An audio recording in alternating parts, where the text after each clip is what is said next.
Just checking that it was on then. Oh, hang on. Tooth.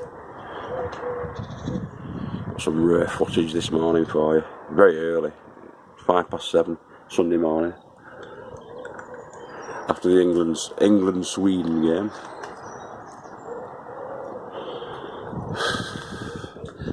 Yes, I've walked it up. We'll see Joe. See what he's on with. He's pruning. Right, we're on, Joe. Hey up, pal, what are you doing? Well, I've just cleaned my grapes out, see. Cleaned his grapes today. So, this is what we've actually got. 1, 2, 3, 4, 5, 6, 7. 12 bunches of grapes. But what I've been doing, I've been going along every other one and taking out what is going to be a leader, and I've been taking these off. Otherwise, these just go rampant. And almost a little bit like a tomato, I pinch out every other one, and then the grapevine itself is only feeding one bunch of grapes as opposed to a mass of leaves all over. And I'll let these get a little bit bigger, and then I'll get a small pair of scissors and I'll nip. These are too big, but I'll nip some of the grapes out, some of the tiny bunches, like that. I'll just take out. Taking out a few. So I'll take a few out of each bunch to give them more room to grow. And does that give them, obviously, the extra energy in the feed and the water and everything? Yeah, it'll help them swell, won't it? Yeah, because rather than feed the whole bloody plant, all you want to feed is the grapes. Yeah. So you don't want the surplus. You don't need the foliage. No, it's like, a bit like up here now, there's all this foliage up here, right? So, if we sort them out, if I go to that one there, this one here is going to start going rampant, so go to where it comes from and take it off, and gradually thin it and thin it, so you've got less leaf to give more fruit. A little bit like your tomatoes in a way, just thin them out. And these are my peppers down here. Yeah, they're coming, aren't they? They're coming on nicely. Bell peppers. Yeah, they are Californian Wonder. So they're Californian Wonder, they're my green peppers. Have you done them from seed, Joe? Done all them from seed, and then my chilies are up here now. Not quite coming yet, but these are jalapenos, yeah? Yeah. And then these are jalapenos. But they're not far away, there's a little flower now, it's just going over. So give us probably a week or two now, and then we'll have green chilies. So we've got the chilies, we've got the peppers, we've got the tomatoes, and upstairs we got the grapes. And these are all single stemmed, aren't they? They're all single stemmed, and what I do, I'll go along. I've only just done them before you came, and rather than have the massive big green leaves again, I'll only have 2 leaves on each stem, and I take most of the leaves off. I don't take them off completely. I just leave 2 leaves on each arm. Right. And then what it's doing then, it's not feeding like this one here now. Just thin this out a bit. Just come and just leave 2 leaves on each arm. And again, rather than the plant take all the goodness up and feed everything, the foliage, you don't need to feed your foliage. You're not going to eat that. Right. You're only going to eat your tomatoes, aren't you? So right, I didn't know that. So it doesn't really require a lot of photosynthesis from the leaves. It just needs to be firing up. Yeah, and by the same score, the first thing you've done is let all the light in. Yeah. So they get far more light on the tomatoes because you've not got this big expanse of leaves. And here we are now. It's only blushing, aren't they? Yeah. So they're turning right now. They're on the way. Man, you're looking at all them tomatoes. There's no need to blush, is there, Joe? There's no need to blush. Nothing to be embarrassed about. What I about. want is more tomatoes. And as everybody knows, here's a little side shoot we've missed before, coming out there. Yeah. Pinch the side shoot out. So you've got your main stem coming up, you've got your tomatoes on, you've thinned your leaves out, let more light in, and then when you feed, it's all going to your tomatoes. And then what I do, I use comfy as my feed. my next little job. Let's have a look. Little job. Every time I walk past, I see this collection of comfrey bottles with envy, boys and girls. Because look at this. Oh, there's bottles and bottles of comfrey. Joe shows now. So this is my comfrey bucket. And a few more peas I've got netted. But here's the comfrey down here. That's the comfrey. I'll have big purple flowers. And all I do, get the scissors in, cut the comfrey off. Just get a Taking a big stem. chop it up. I know you can't see And he chops in the lot, look, he's doing the stems as well. everything, stems, leaves, flowers. Chop it up into little bits. Yeah. We'll just get another one out, because all this will come out later on. So I'll leave it about a foot off the ground, and then it can grow again. It does it's like a weed, isn't it, comfrey, really? Well, it keeps coming, doesn't it? It's high in potassium, which is exactly what tomatoes want. So all this here, all this will be down to a foot high a little bit later on. Yeah.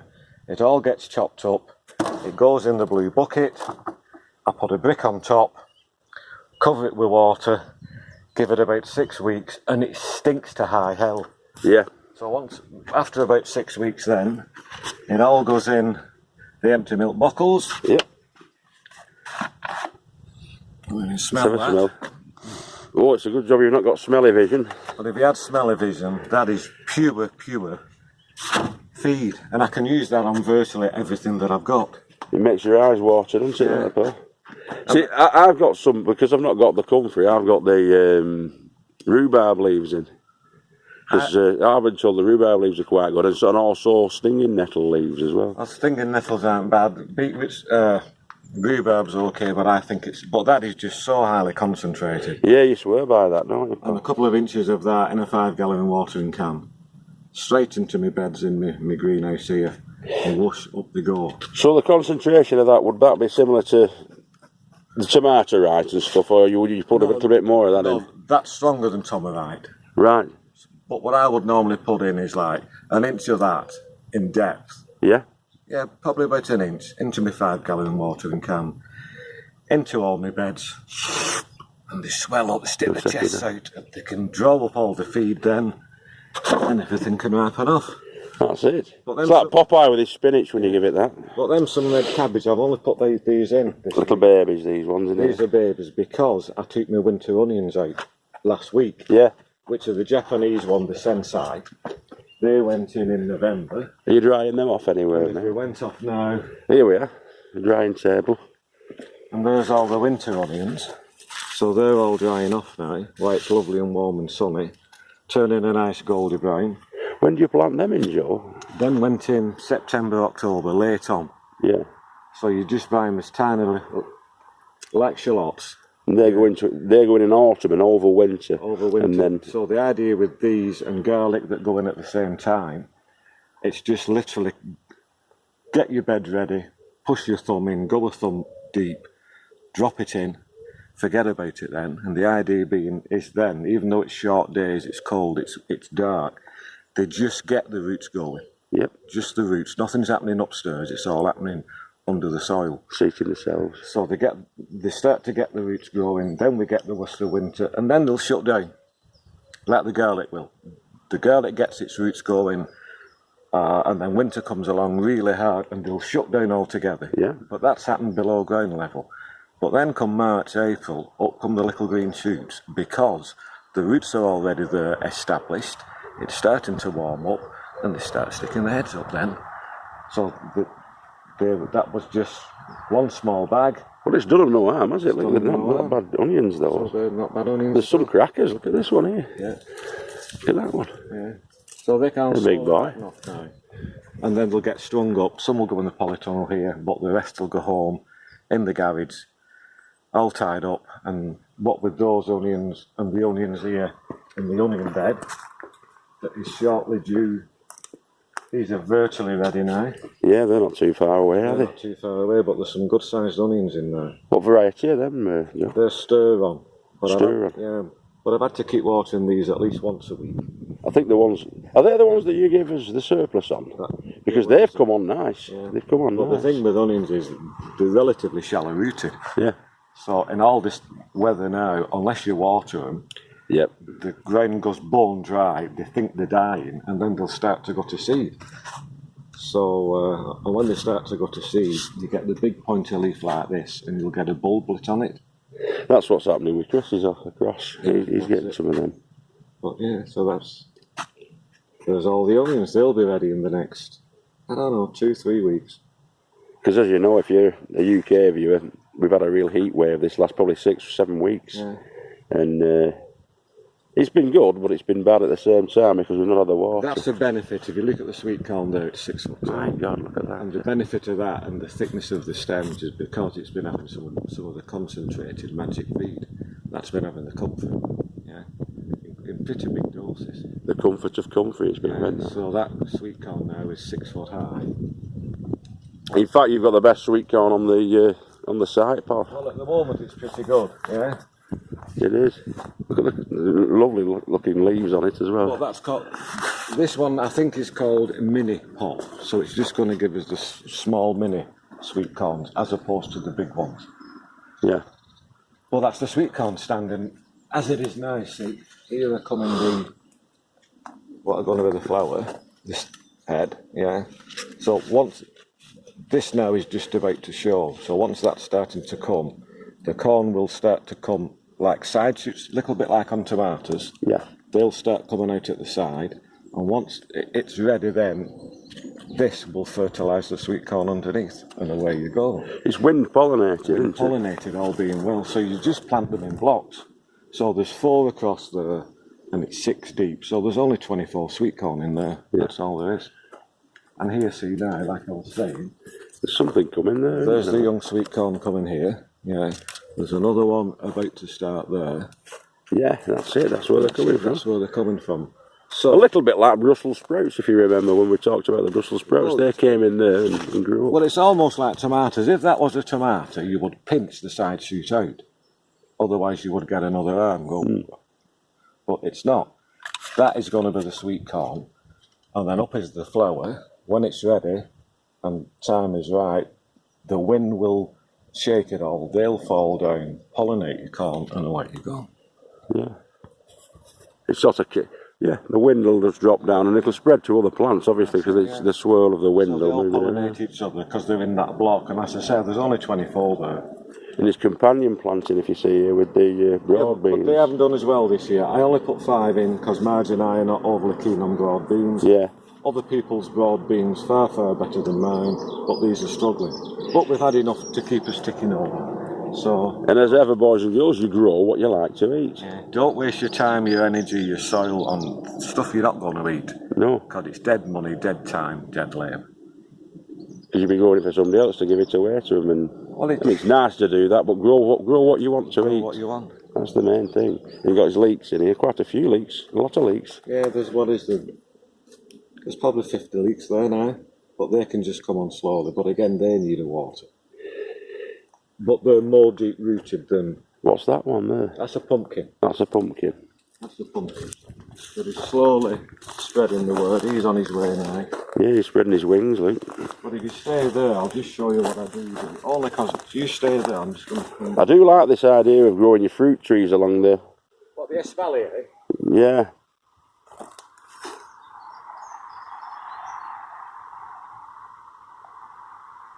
Malus domestica, Braeburn apple. Morning. The only reason somebody's messing up our filming here. Right, it's just what I'll do is just to lift the fruits off the ground. Yeah. So there's one here now, 2. It's only showing 2 at the moment, so I'll probably let it get 4. Are you with me? 1, 2, wherever the other 2 will come. And then again, cut it off, because these are only for the babe. Yep. So she wants a pumpkin come Halloween.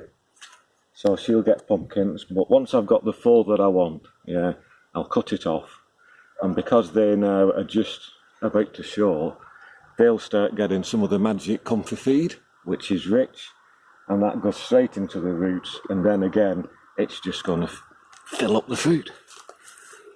It'd be interesting to catalogue the progress with that comfy feed. It is supposed to be. I mean, I've never used it first year for me, but we'll let Joe show you the effects that it has. It's a very, very good feed for the plants. And like the courgettes just in the next bed there, they're bouncing as well. They're doing much better than mine. I wanted to ask you advice actually about courgettes, because I'm getting a lot of leaf damage. It's the mould, I think. And normally that's just lack of air circulation, depending where you've got it. But yeah, because it's been in mix polytunnel. yeah, well, I've got them out now, but polytunnels are good for lots of things, but what they need is some good air circulation, and somewhere down there, if we just get our super duper sharp scissors, there's the yellow flowers. Yeah, everybody can see the there's yellow one flower. there, aren't there? And down here now is an ideal size. So in with the scissors. He's going to have him. Look at that, decapitated. It's not a bad size, that. So before I go home after, there's a couple more all over the place. That's great. Just in case they rummage around. But if you leave them on too long, see that's growing already. Yeah. But them are a perfect size. Yeah, they're ideal, aren't they? Ideal. So there's our courgettes. And if you leave them, apparently, they'll grow like marrows. They'll grow like marrows, yeah. But what you want is a succession of them this size. Because if you leave them on to grow like marrows, they'll keep feeding the bigger one first, because that'll take all the goodness out, yeah. And the other ones, if you like, get neglected, because they're not getting the amount of food they should be. It's a bit like mum with a load of chicks. The big chicks will take it all, and sometimes the smaller ones die. The one that squawks the loudest gets the most worms, doesn't it? And then here's our climbing French beans. So they've bounced now. And again, once they get this high up, it's literally just a case. Have to be done later on, but they'll all topping them off. Yeah, because otherwise they'll just keep going. Loads and loads of flowers as they're climbing up. Yeah. But the bottom one's down here now. Where are they? Lovely, nice, fine string beans, see? You don't want them too big, you want them nice and thin and lean, so there's... So we get the sweetest flavour from them. The sweetest flavour, yeah. So what we do, like everybody, you always have times when you have surpluses. Take them home, my good lady will freeze them all, and again, they'll last us. You have to blanch them first before you can freeze them. You have to put them a bit of a boil. Well, sometimes Margie blanches them, sometimes she doesn't, but both ways it's been 50-50. But if we put these on a shallow tray, and then put the shallow flat tray in the freezer, and what we do, and it works for us, we just freeze them as they are. Right, yeah, so you don't have to do the boil. What you could do is cut them in, but I suppose you could cut them in half, yeah? But they're lovely, nice, tender French beans. Yeah, they look spot on. So it looks like Joe's having French beans, courgettes, and whatever. Oh, there's some beetroot here. I've been pickling beetroot. I filmed it the other day. I've sown more beetroot at home and lettuce to follow on, because as things start coming out, you've got to replace it. So you've got to fill your gaps. And it's a sort of same season crop rotation really that you're doing. Yeah, but what you never want to do is plant the same thing in the same bed time after time. Here's our peas. We've had tons and tons off these. What's the big one? There's still plenty on there, isn't there? There's still plenty on here. So alright, here's the taste test to anybody. Yeah, let me get my tooth out. Watching or listening. Fresh peas. Oh, they're like toffees, aren't they? That's sweetest. Very sweet. Because the babe, when she comes up, I'll bring the babe. Oh, they're nice, them. So there we go. They're nice, them. More espalier on this side. What do you call it? What's that? It's called espalier. Espalier? Because my previous fruit trees weren't successful. So I bought these, and if you can imagine, if this was a tree, it would just go up and up and up. Like the two over the polytunnel. Yeah. Yeah. One's a pear, one's a plum, but you've no control over those. But by training the branches to go along here, and this has only been in 18 months, you're training the branches where you want to go. It's so easy as well, because you can load. That's it. To pick. So the idea being now is these are going to be next year's fruiting spurs. And again, a bit like the grapes, what I'll do is, but I'm in control of these. So I expect nothing this year, but next year. Oh, them peas are lovely, Joe. Yeah, but next year, these are going to be my apples, my pears, my plum and my Braeburn over there. That's such a good idea, that. Very good. Now some of them, because like even on Gardener's World, Montedon has failures, have 2 legs there that haven't done very well. But because there's a new growth down there on that one, yeah, you can fill as that gets taller, I don't know if they can. Will you stay there? I'll go on the other side. That'll come and meet it, won't it, eventually? Yeah, because these legs haven't worked. It's only got that far. So this now, as this gets taller, we'll let this come up, and then he will be the replacement for this one. So this one gets cut off, and this will be allowed to come here, and then he can run all the way along. And that's nature, boys and girls. And Fortune favouring the brave. These are my raspberries. These are called Autumn Treasure. These won't be ready till end of September at the earliest. But yeah, so there's a late fruiter. This one is a late fruiter, yeah, which is now sort of 5 foot tall, doing well. The post, not that I'm alcoholic, but I just put these on to stop the tops going rotten. Run a string line down as they've been growing to keep them in and contained, otherwise they all flop over. And we'll have a vast amount of raspberries come maybe September, October. Yeah, there's loads and loads there. Here's a couple now just off a young side shoot. You may have noticed as well with some of Joe's canes, he's got the little pill bottles over the top of them. That's so you don't get your eyes poked out when you're bowing down. Let's have a look at that. We'll shoot and have a raspberry. But if I have canes, nice. If I have canes with anything that's bending over height, put the little caps on. That'll please one of our viewers, Natasha. She commented on that when me and the little farmer were putting the canes in over there, and she's quite correct, because this is exactly the same idea that Joe's got here, so to prevent your eye damage. I did my black currants today. I put some young black currants in there. Now the canes are there. They will have tops on in the next half an hour. Yeah. But I've come up this morning to do lots and lots of everything. But I try and come up, I do come up every day. But my main days are like now, Sunday, and I'll do till 11 o'clock. I was here at 7. Yeah, you was on before me. Wednesday, but what I do, I've just got I've got a diary at home, and everything I do on my big days, I just write down. So I'll write down what I've done. I've thinned my tomatoes, I've thinned my grapes, I'll have made my comfort. So you don't do it again? Right? No, so I know what I've done. But now, when I open that book up, I can go back last year, the year before, for the last 5, 6, 7 years. What's worked and what's not worked, what fails, and then where I'm up to, whether things are behind or whether things are early or whether they've failed. And it's not your successes on it. We can all have successes. Sometimes it's just luck because you put it in the ground and it gets the right conditions. But it's when you get a failure, you've got to find out why you've got the failure. You can learn from it then. And you learn from your mistakes, not from your achievements, but you learn from your mistakes.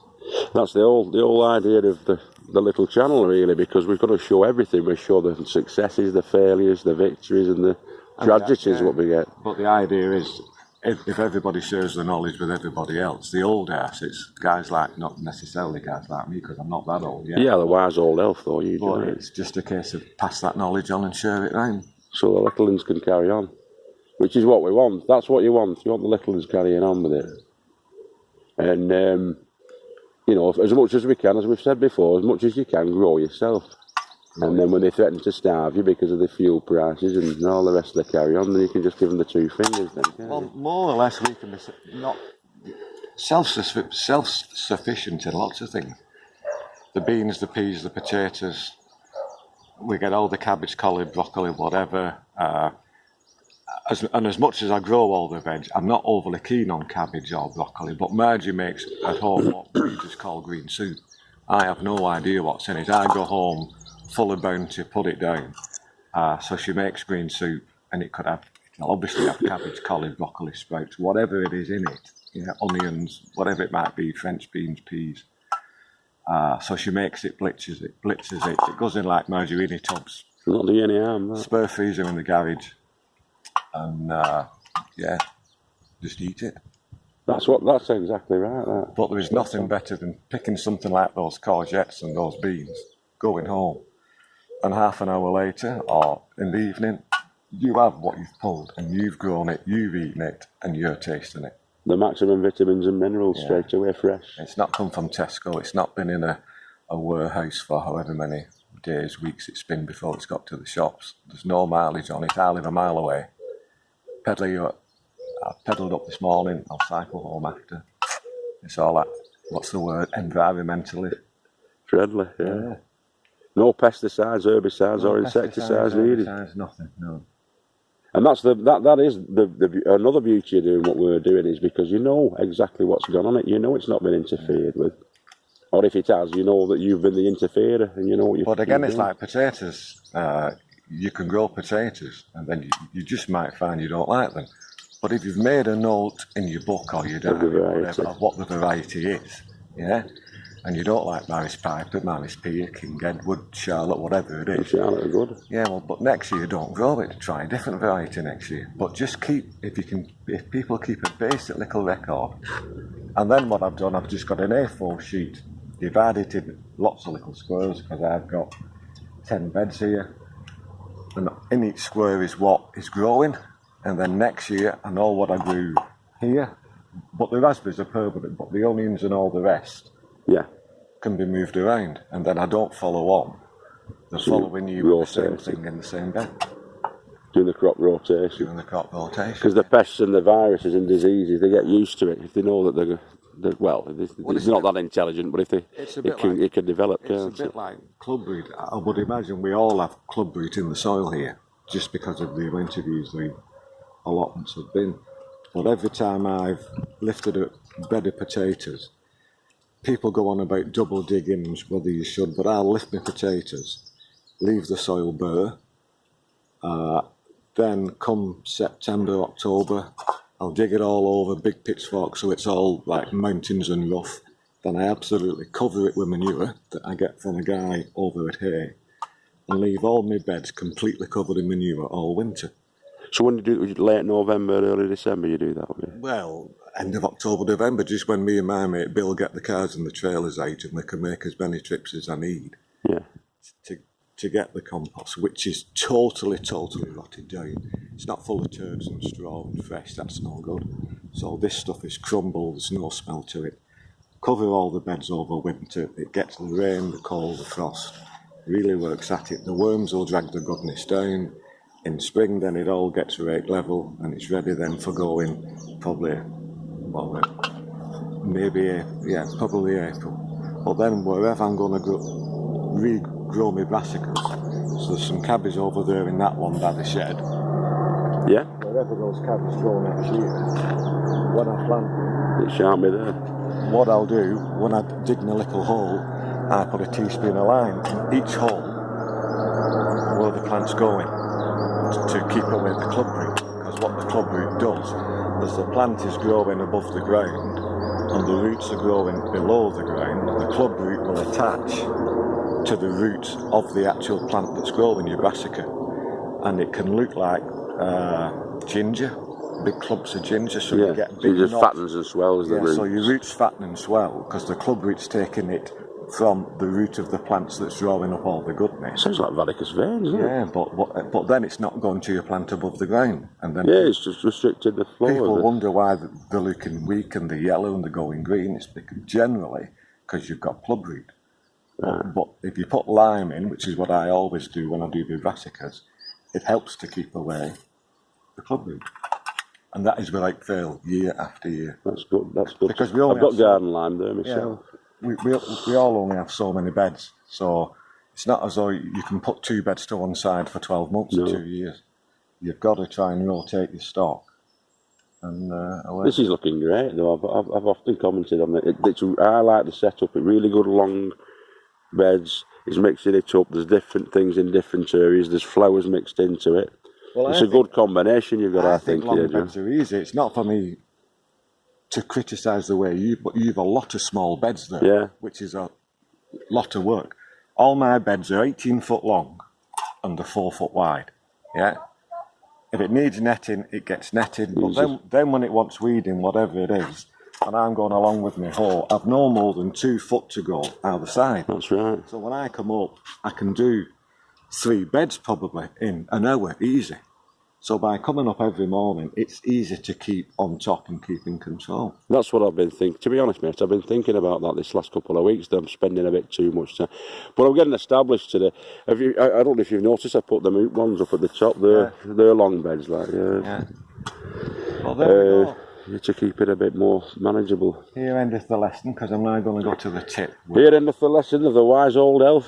Yeah, Joe. Well, thanks very much for that, Paul. See you, buddy. Great stuff. And if you don't mind, we'll do a couple of recaps as it goes through the season. Well, the season's not far away from finishing now, but yeah, we'll just follow on with. Yeah. Well, check the effects of the comfrey on the tomatoes and everything like that, you know, and these other succulents. Yeah. But yeah, it's going great, guns. We're getting inspected. Our bottom's inspected next week, aren't we? Yeah, we're judging's next Saturday. I'll be in Spain. Yeah. So what normally happens on judging day, it's a guy outside comes in, doesn't know us, doesn't know the lay, doesn't know anything about us, but he'll come, he'll inspect each plot individually. An independent fella. He will mark them, yeah.